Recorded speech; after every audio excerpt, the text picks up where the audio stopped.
దేవుని యొక్క నిబంధన మందసము సొలొమోను దేవాలయంలో ప్రవేశించిన తర్వాత ఆ దేవాలయంలో ఉన్న చీకటి తొలగిపోయింది.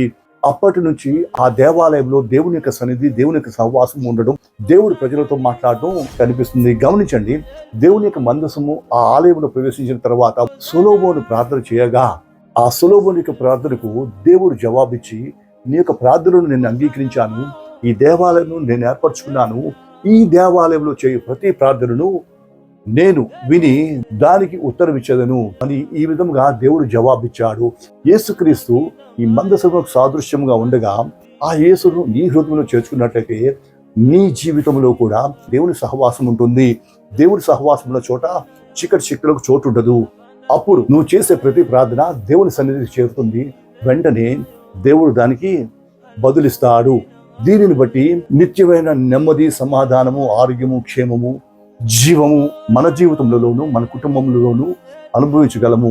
ఇటువంటి ధన్యకరమైన జీవితంను అనుగ్రహించడానికి యేసుక్రీస్తు లోకముకు వచ్చి ఉన్నాడు.